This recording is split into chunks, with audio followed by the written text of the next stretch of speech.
सभी को नमस्कार दोस्तों। सबसे पहले आप ये निफ्टी का चार्ट देख रहे हैं। निफ्टी जो बंद हुई है 24,000 के आसपास बंद हुई है। देखिए बाजार में दोस्तों जिस तरीके का एक्शन रिएक्शन चल रहा है, बाजार के अंदर वोलाटिलिटी जो है बिल्कुल लो हो चुकी है।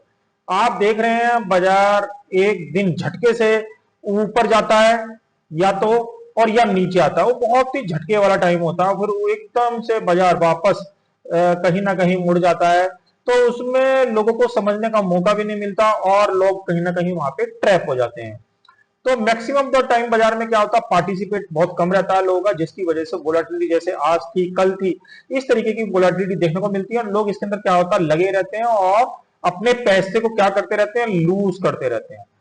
ऐसी वोलाटिलिटी में अगर आप काम करेंगे तो हमेशा पैसे को लूज ही करेंगे, क्योंकि वो डायरेक्शन आप ना ऊपर की सोच पाएंगे और ना ही नीचे की सोच पाएंगे, जिस तरीके के आजकल के मार्केट हैं। अभी देखिए करंट मार्केट प्राइस एक्शन की बात करते हैं। मैक्सिमम लोगों को यहाँ पे क्या लग रहा है कि कुछ लोग ये भी कह रहे हैं कि 24,000 का यहाँ पे एक रेजिस्टेंस है, सप्लाई एरिया है।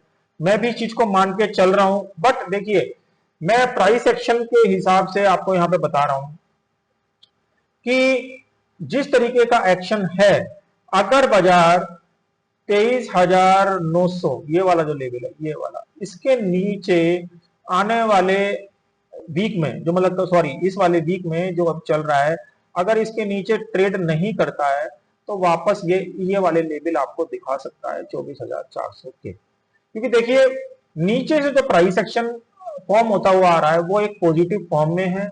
इसके अंदर कहीं ना कहीं एक्यूमुलेट जैसी स्थिति बाजार के अंदर लग रही है कि कहीं ना कहीं एक्यूमुलेशन कहीं ना कहीं स्मार्ट मनी ने करा है, और उसका इंपैक्ट जब वो एक्यूमुलेशन हो जाता है तो उसका जो है इंपैक्ट आने वाले दिनों में दिखाई देता है एज ए मार्केट राइजिंग।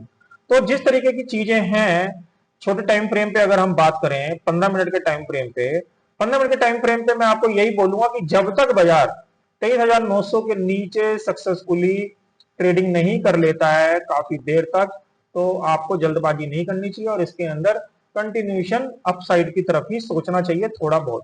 क्योंकि देखिए ये बाजार सडन आपको स्टॉप लॉस भी मैच कराएगा, सडन आपके टारगेट भी देगा। बस आपको इसमें इसको ट्रैक करना है कि सही समय पर आपको अपनी पोजीशन कब बनानी है, चाहे वो सेल साइड की बना रहे हैं चाहे वो बाई साइड की बना रहे हैं। क्योंकि देखिए जैसा मैंने मैक्सिमम आपको बताया अभी कि मैक्सिमम ऑफ द टाइम क्या हो रहा है बाजार के अंदर वोलेटिलिटी बिल्कुल लो हो जाती है। आज आप देख रहे हैं ये 28 तारीख का दिन है ये वाला, और ये 27 तारीख का दिन है। 2 दिन खत्म हो गए मगर बाजार के अंदर वोलेटिलिटी देखिए, जबकि आज मंथली एक्सपायरी भी थी निफ्टी बैंक निफ्टी की मंथली एक्सपायरी भी थी, उसके बावजूद भी कितनी लो वोलेटिलिटी में बाजार बंद हो गया। तो ऐसी कंडीशन में लोगों का फंसना यहाँ पे कहीं ना कहीं बनता है और लोग इसके अंदर फंस जाते हैं। 23,900 के टारगेट स्टॉप लॉस का ध्यान रखिए, जब तक ये स्टॉप लॉस नहीं जाता है तो ये वापस आपको 24,400 के भी लेवल दिखा सकता है एज पर प्राइस एक्शन। ये मैं आपको बोल रहा हूं, कल को रात को कोई सिम्टम चेंज हो जाते हैं या ट्रम्प साहब का कोई बयानबाजी हो जाती है उल्टी सीधी, तो उसमें कुछ नहीं कर सकते हैं।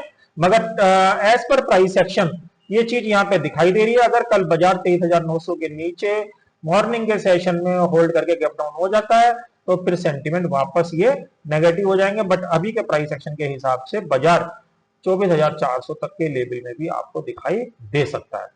तो इस तरीके की चीजें बाजार के अंदर चल रही हैं, कहीं भी ट्रैप से बचें और कोई भी अननेसेसरी ट्रेडिंग से बचें। क्योंकि देखिए बाजार में अब पैसा कमाना इतना आसान नहीं है जितना आसान आज से 6 महीने पहले था। अब बाजार में क्या होता है, मौका ढूंढना पड़ता है। मौका जैसे मेरी बात करेंगे तो मैं बाजार में कहीं ना कहीं इस तरीके के मूव फाइंड आउट करने की कोशिश करता हूं। जैसे आप यहां पे देख रहे हैं बैंक निफ्टी का ये 2000 पॉइंट का मूव है, ऐसे ये वाले मूव देखने की कोशिश करता हूं, ये वाले। मगर ये जो इस तरीके के मूव है मैं इनको क्या करता हूं, रिजेक्ट कर देता हूं। मैं इसके अंदर कोई ट्रेडिंग नहीं करता, ये मेरा कोई ट्रेडिंग के उसमें नहीं आता लोकेशन में, और ये मेरे रिजेक्शन ट्रेडिंग जोन होते हैं, तो मैं इनमें ट्रेड करना पसंद नहीं करता। मैं ज्यादातर बड़ी ट्रेडिंग या बड़े लेवल जब मुझे दिख रहे होते हैं कि निफ्टी के अंदर मिनिमम 500 पॉइंट का टारगेट मेरा बन रहा है, तब जाके मैं कहीं निफ्टी के अंदर उसको टारगेट करके ट्रेड कर पाता हूं। अदरवाइज लो वोलेटिलिटी में मैं उसको ट्रेड करना पसंद नहीं करता। तो इसी तरीके की चीजें मैं आपको बता रहा हूं कि जो भी लोग इस तरीके की ट्रेडिंग करते हैं उसके अंदर नुकसान होने के चांसेस बहुत ज्यादा हैं। क्योंकि देखिए हमको लगता है कि हम इससे पैसा कमा लेंगे, मगर मैं आपको डेफिनेटली बता सकता हूं कि जो लोग इस रेंज के अंदर काम करेंगे वो सब पैसा लूज करेंगे। उसमें से 10 में से 9 लोगों के जो टारगेट है वो मैच होने ही होने हैं। हो सकता है 10 में से 10 लोगों के target sorry stop loss match हो ही जाए। तो इस तरीके से ट्रेडिंग का पैटर्न है। अब आपको डिपेंड करना है, आपको डिपेंड करता है कि आप किस तरीके की ट्रेडिंग करना चाहते हैं। बैंक निफ्टी की बात करूं तो बैंक निफ्टी के अंदर अगर बाजार 56,500 के नीचे वापस होल्ड करके खुल जाए तो ये भी हो सकता है कि बाजार वापस 55,000 तक आ जाए। अदरवाइज कल अगर बाजार 57,200 के ऊपर गैप अप हो जाए इस लेवल के ऊपर, तो ये वापस आपको 58,600 58,800 तक जाता दिखाई दे सकता है। तो इस तरीके की निफ्टी जो निफ्टी बैंक निफ्टी में हो रखी है, तो इन सब चीजों को आप ध्यान में रखते हुए ट्रेडिंग करें। कल बाजार के अंदर अगर 24,050 के ऊपर बाजार खुल जाए किसी भी वजह से, तो इसको बिल्कुल भी सेल करने की कोशिश ना करें। ये आपको मिनिमम 24,250 तक के टारगेट वहां पे दे सकता है। नीचे के लिए हमने स्टॉप लॉस की बात कर ली, 23,900 के नीचे खुल जाए या इसके नीचे ये चला जाए तो हम यहाँ पे बिल्कुल भी इसको बाई कंसीडर नहीं करेंगे। तो इस तरीके की चीजें बाजार में बन रही हैं, बाजार में सावधान रहें। लो वोलेटिलिटी के अंदर बिल्कुल भी बाजार में काम ना करें, क्योंकि ट्रेडर का पार्टिसिपेट बहुत कम है, इसी वजह से बाजार के अंदर ये सब चीजें आपको देखने को मिल रही है। तो आशा करता हूं ये यूजफुल कंटेंट्स या यूजफुल लेवल्स मैंने आपके साथ डिस्कस किए, ये कल की ट्रेडिंग सेशन में कहीं ना कहीं आपके काम आएंगे। अगले वीडियो में फिर मिलेंगे, तब तक के लिए ओम नमो भगवते वासुदेवाय।